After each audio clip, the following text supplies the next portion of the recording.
Bienvenidos a Desde Cero TV. En el video de hoy nos sumergiremos en uno de los conflictos más complejos y duraderos de la historia contemporánea, la guerra entre Israel y Palestina. Exploraremos las raíces históricas, las tensiones actuales y los eventos clave que han marcado este conflicto. Dicho todo esto, empezamos con el video. Retomemos al siglo XIX, donde Israel pertenece al Imperio Otomano, donde nace el sionismo. Y te preguntarás, ¿qué es el sionismo?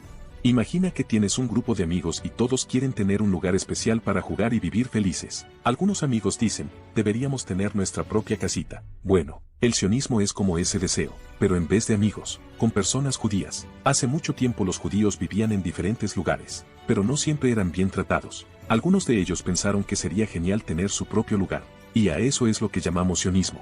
Eligieron un lugar en el mapa llamado Israel. Como todos querían vivir allí, empezaron a ir a esa tierra y construir sus casas. Esto causaba problemas porque otras personas también vivían allí, y eso llevó a algunos conflictos. Finalmente en 1948, los judíos lograron que muchos otros amigos de diferentes países les dejaran tener su lugar en Israel, y así es como se creó Israel, también conocida como Sion. Entender el sionismo es saber cómo nació la idea de tener un lugar especial para los judíos, pero también es importante recordar que otras personas, como los palestinos, también quieren su lugar especial, y eso es lo que hace que la situación sea un poco complicada. Y dicho esto te preguntarás, ¿y habiendo conseguido su propio lugar, por qué los judíos decidieron volver a Palestina? Después del surgimiento del sionismo y la creación del Estado de Israel en 1948, muchos judíos de diversas partes del mundo sintieron una conexión con la tierra histórica de Israel. El regreso a Palestina se basó en varios factores como la conexión histórica y religiosa. Para muchos judíos, Israel es una tierra que tiene un significado especial en la historia de su religión. Jerusalén, por ejemplo, es una ciudad sagrada tanto para judíos como para otras religiones, y regresar allí tenía un gran significado espiritual. Las persecuciones y discriminación. En muchos lugares del mundo, los judíos se enfrentaron a persecuciones y discriminación. El regreso a Israel se veía como una forma de escapar de estas dificultades y vivir en una sociedad tranquila, donde podían ser mayoría y tener un control significativo sobre sus vidas. Beneficios económicos para el Imperio Otomano. Los turcos otomanos vieron en la migración judía una oportunidad económica. Muchos judíos que emigraron a Palestina durante este periodo trajeron consigo habilidades comerciales y capital. Los otomanos, en un momento de dificultades económicas, vieron el potencial beneficio de esta migración para la estabilidad económica de su región. Una vez dejando claro estos conceptos, veamos lo ocurrido anteriormente. Como toda historia, todo tiene un comienzo. ¿Cuándo se produce la primera gran migración de judíos a Palestina? Sucedió entre el 1882 y 1903. Durante este periodo gran cantidad de judíos emigraron desde Europa Oriental y Rusia hacia la región de Palestina, que formaba parte del Imperio Otomano en ese momento. Esta migración también es conocida como la primera Aliyá, donde estaba compuesta por unos 35.000 judíos. Esta primera migración fue causada por motivos como la búsqueda de refugios más seguros, el movimiento sionista u oportunidades económicas. En 1895 la población en Palestina ascendió a 500.000 habitantes, donde 45.000 eran judíos. En el año 1904 tuvo comienzo la segunda Aliyá, donde había un gran rechazo por la población judía. El movimiento sionista aumentó y una gran cantidad de judíos llegaban a Palestina. Durante este periodo se establecieron varias comunidades, que tuvieron un papel fundamental en el desarrollo social y económico de los judíos en Palestina. Posteriormente, todo cambió en la Primera Guerra Mundial, donde el Imperio Otomano cae y Reino Unido toma Palestina. En este periodo, la migración no paraba, es más, estaba en auge debido a los grupos fascistas que iban creándose en Europa. Los judíos que vivían en Palestina llegaron a formar el 28% de la población en 1936. En el periodo entre la Primera y Segunda Guerra Mundial, hubo una gran cantidad de olas de migración, lo que provocó los primeros ataques árabes sobre los judíos, como la matanza de Hebrón, lo que provocó más conflictos todavía entre ambos, y se pusieron más alerta, haciendo que los judíos crearon su fuerza de defensa llamada Hagana, y un grupo terrorista judío llamado Irgun, que rápidamente empezó a actuar. Y casualmente, ¿sabéis que tuvo una gran influencia en el comienzo de la Segunda Guerra Mundial y el Holocausto?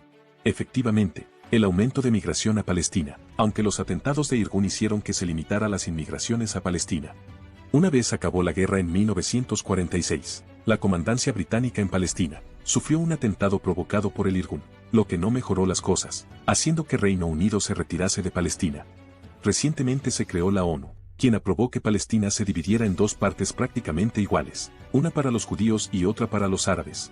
En 1948, Israel proclamó su independencia, eliminando las leyes antimigratorias que prohibían la entrada de judíos a Palestina. 3 días después, los árabes, apoyados por la Liga Árabe, declararon la guerra a Israel, lo que formó las Fuerzas de Defensa de Israel, también llamadas como IDF. Israel, a pesar de tener tantos países en su contra, ganó la guerra, y además aumentó su territorio en un 23%.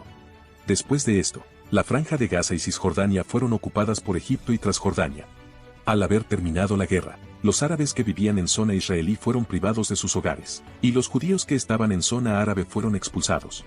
En 1956, Egipto adquirió el canal de Suez y bloqueó la vía principal al puerto israelí. A continuación, Israel junto a Francia y Reino Unido invadió la península Sinaí, machacando a los egipcios. La ONU provocó la retirada de Israel ofreciéndole una zona en torno al canal de Suez, protegiéndoles de los terroristas. En 1967 la ONU se retiró, los estrechos de Piñán se habían bloqueado, y Siria, Irak, Egipto y Jordania atacaron a Israel, volviendo a salir Israel ganadora de la guerra, lo que hizo que ocupara la península Sinaí de nuevo y territorios palestinos de Cisjordania. En 1973 volvieron los árabes, con la intención de recuperar la península de Sinaí. En la famosa guerra de Yom Kippur, Estados Unidos apoyó a Israel y la Unión Soviética a los países árabes, donde nuevamente ganó Israel, aunque esta vez mucho más sufrido. Israel cedió, e hicieron un acuerdo para devolver Sinaí a Egipto a cambio de que Egipto reconociese a Israel como nación. Y a todo esto, ¿qué pasa con los territorios palestinos? Israel los devolvió, pero esta vez quedándose con una gran parte de ellos de forma permanente. En 1982, Israel invadió el Líbano para frenar las incursiones palestinas en suelo israelí, donde su presencia en el Líbano se mantuvo hasta el año 2000. En el año 2006, se alcanzó el punto máximo, donde Israel intervino en el Líbano contra la milicia Hezbollah. Esta intervención fue una respuesta a las hostilidades entre Israel y Hezbollah, que incluyeron ataques transfronterizos y la captura de soldados israelíes por parte de Hezbollah. El conflicto llevó a una guerra de 34 días, donde intervino la ONU, poniendo fin al conflicto, aunque las tensiones persistieron en los años posteriores. Un poco por encima, este era el día a día de Israel. Básicamente estaba en medio de todo mientras todos querían destruirle aprovechando cada ocasión. Visto más objetivamente, Israel era muy fuerte económica y militarmente, por lo que las posibilidades de Palestina eran nulas. Israel desde su independencia intentaba destruir a Palestina en todo momento, mediante marginación, restricciones de agua y servicios o restricciones de movimiento. Cierto es que los palestinos intentaron acabar con Israel en varias ocasiones, aunque no tuvieron éxito. Por colmo Israel le iba ganando terreno, haciendo asentamientos judíos en terreno palestino, consiguiendo que siempre haya judíos en suelo palestino. En 1987, hubo un asesinato de trabajadores palestinos en un campo de refugiados arrollados por un camión israelí, provocando la primera intifada, que incluyó protestas, disturbios y boicots, y tuvo un impacto significativo en la percepción internacional del conflicto. A raíz de esto, se creó la organización conocida como Hamás, una milicia religiosa, y a su vez se creó la OLP, una organización política que en 1888 produjo la independencia de Palestina, donde ningún país grande la reconocía. El presidente de esta organización cuando acabó la intifada mandó una carta a Israel donde la reconocía como Estado, y en respuesta a ello Israel reconoció al OLP como representante del pueblo palestino, llegando a acuerdos entre ellos como que Palestina tenía el derecho de autogobernar Gaza y Cisjordania. Aunque la paz entre ambos duró poco, la violencia continuó y con ello los asentamientos de judíos en Palestina, reduciendo más aún su terreno.